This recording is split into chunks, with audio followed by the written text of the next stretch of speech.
So what we've been doing with the web part was where we added some customization and personalization attributes to it. So basically adding a property that gets persisted, and that works pretty good for simple scenarios where the web part editor can just show a simple data type. So we just had just a simple string there for the this texted list we want. But if you recall, the user had to type that in perfectly. So if it didn't match, and we have no way, we weren't validating that. And that's where editor parts come in. If you don't want to just render the default control for a particular data type, an editor part allows you to have more control over that edit web part window that you see that comes up. And this allows you to actually plug in your own custom UI. So for example, in this web part, instead of just displaying a text box, it probably would be better to show either like radio buttons or a drop-down list so we know what the choices are so the user doesn't make a mistake. And basically anytime you have any type of a situation where you want to just customize the property editing experience, that's when you're going to use an editor part. The way you do that is by there is a method in the web part called CreateEditorParts, and you just override that. And again, you can either use these instead of or as a complement to attributes.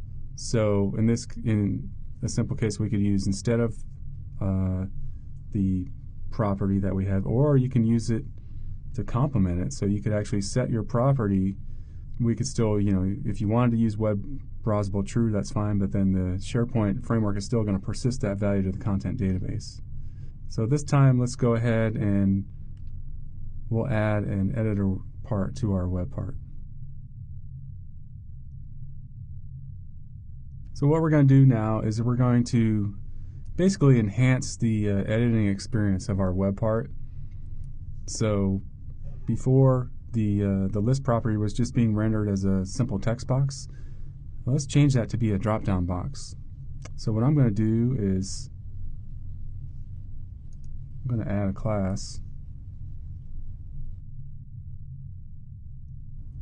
and I'm going to call it list web part editor.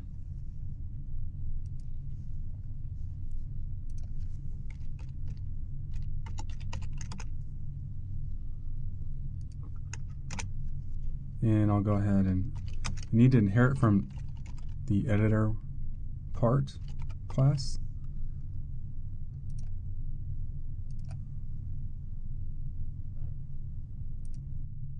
It's an abstract class, so we're going to implement that. So it has two methods, apply changes and sync changes. So apply changes happens when the user hits the apply button. And then sync changes, that is when they go to launch the edit the web part, we need to populate what shows up in the UI with what's been saved in the content databases. We're not going to worry about that right now. The first thing we're going to do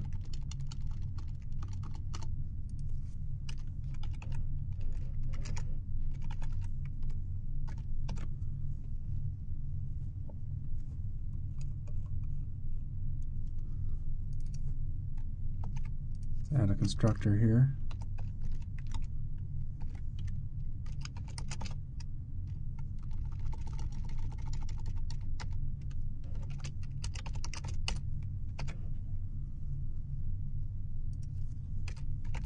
I'm going to give this a title.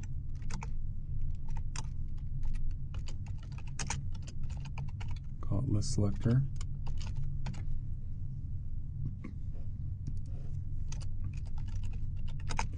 And I'm going to add a drop-down list control. It's the ASP.NET drop-down list.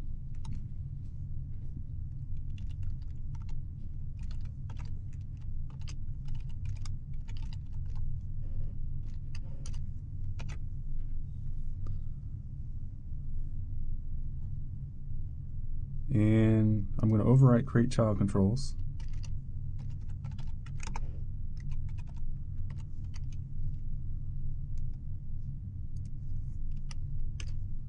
And I'm going to go ahead and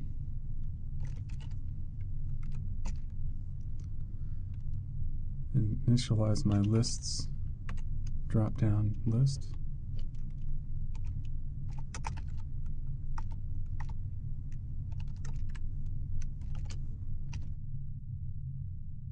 I'm not doing any data binding here, so I'm just going to go ahead and populate it. I know what the possible values are. So this is going to be fruits and birds. So say list drop-down dot items dot add. First one will be fruits.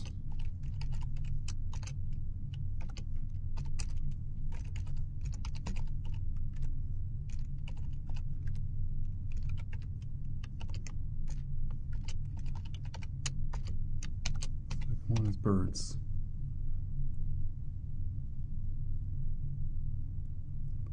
Okay.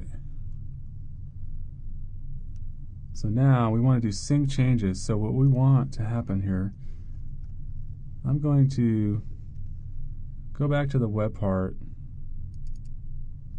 Oops. Let's go to our web part class. Now typically what you could do is, let's go back to sync. Typically what you would see here would be var list web part equals this dot web part to edit. So, oops. This dot web part to edit. If we go to that, as part of the editor part, web part to edit is just going to return the generic web part class, but not the one that's ours. So typically what you would do, you'd have to cast it as whatever your web part is, list web part. That seems to be like pretty tightly coupled to me. Probably not a big deal, but what you could do if you don't want that tight coupling is just let's create an interface.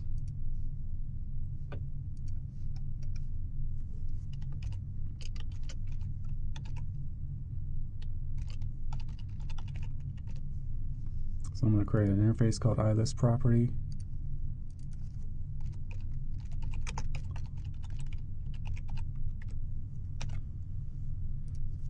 And it's going to have a string property called list.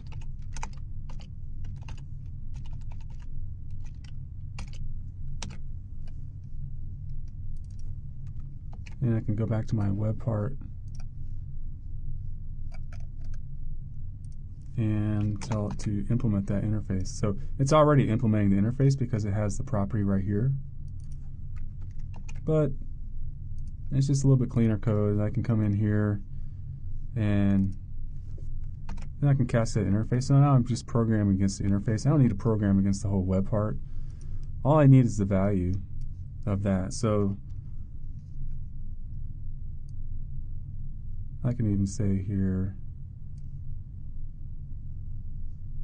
just to make it really clear,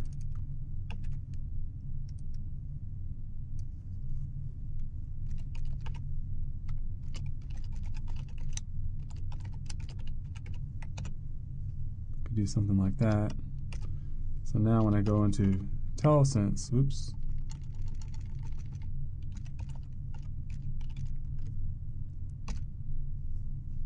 I'm just going to see that property there because that's what's on my interface.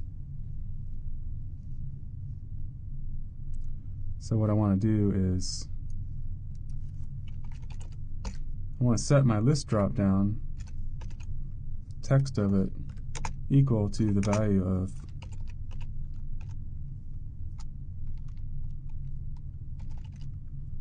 what's being passed in.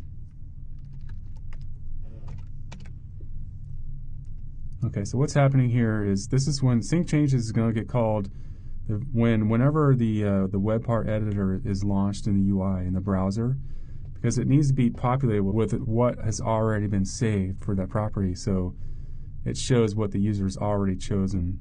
So that's what this is doing right here. So this is setting it, and then apply changes is going to be just the reverse.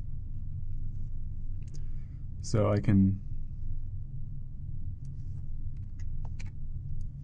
put the same code in here, and this time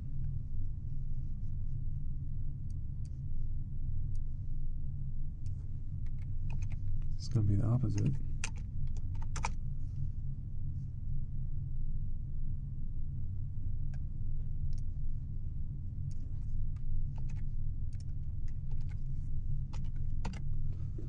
So now we're just, whatever the user saves, we're going to push that back into the web part.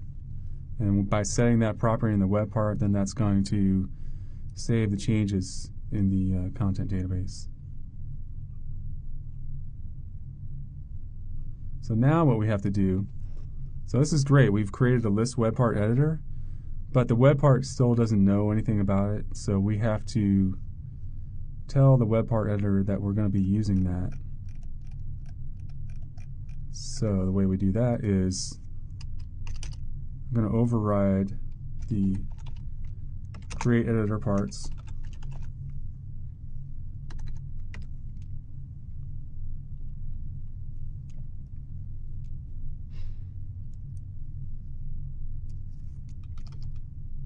So we'll create a list.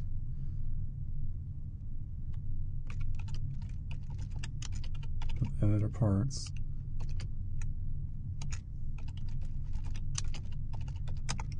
And it's kind of funky. It's not returning just what one editor part is. It has to return a collection. So we have to create a list here.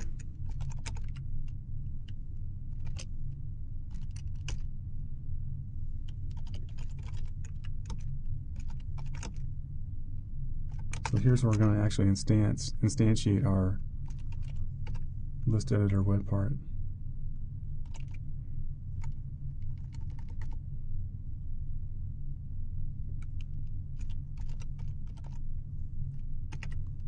Okay. And then we need to give it a unique ID.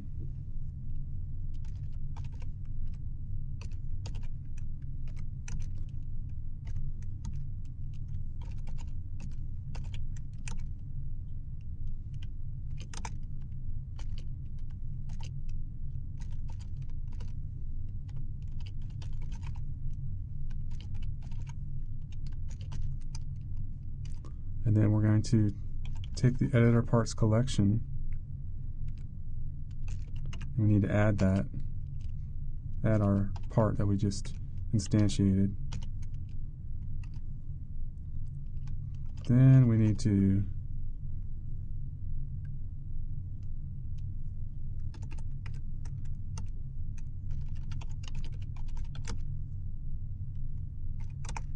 get the existing collection, so we're going to call base.CreateEditorParts.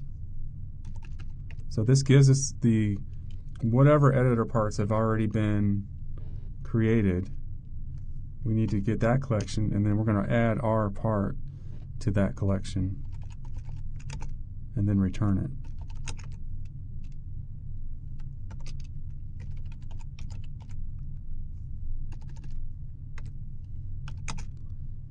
And here's where we're adding our part.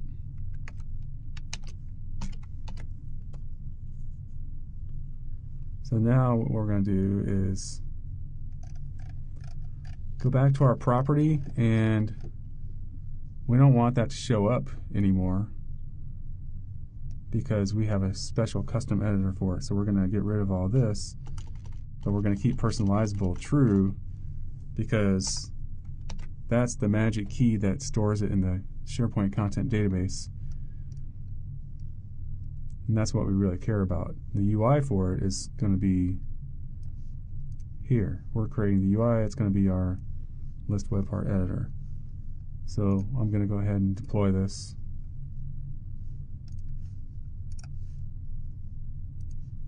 We'll wait for that to render in the browser.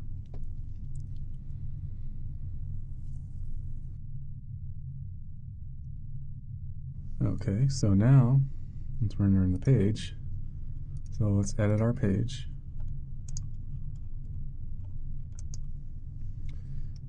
And we'll go to edit the web part. Okay, that's fine. That's fine. We have an error. So let's go ahead, and it's in our list web part editor sync changes. So that's fine. This is typical stuff when you're doing SharePoint development. We all forget stuff. So let's go back in here, and that was in the editor, and that was on sync changes.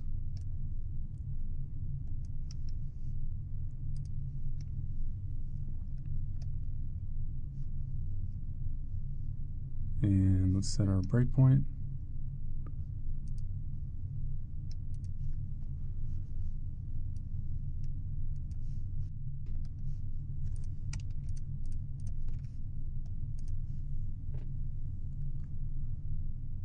Okay, so let's go back. Let's just start that over again. Now we're debugging, so we'll edit the page, and let's go to edit the web part. Okay, so let's see if our web part is null. No, we got an instance of our web part. How about our dropdown? Aha! Okay, so our list dropdown is null, so that means create child controls didn't get called yet. So I'll stop debugging. Now we have a way around that. What we can do is call this dot sure child controls.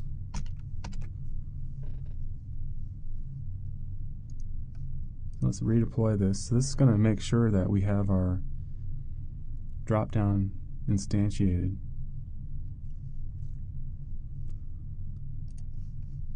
Let's come back to this, wait for that to render.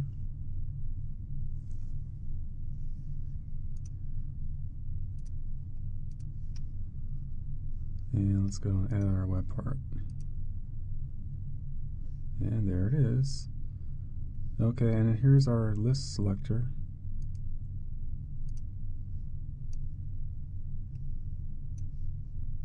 But it looks like it's not doing anything. So let's take a look and see what's going on there with that.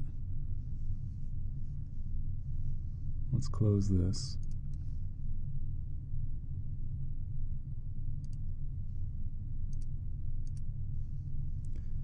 And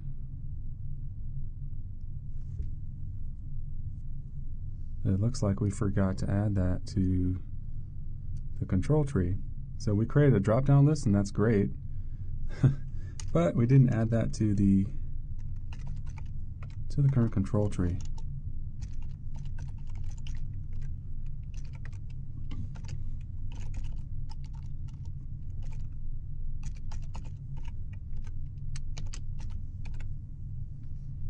So we'll deploy that again.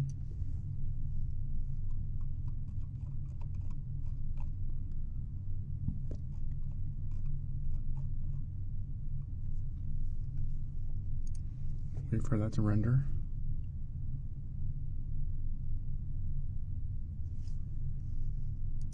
Okay, let's edit the page. We'll edit the web part.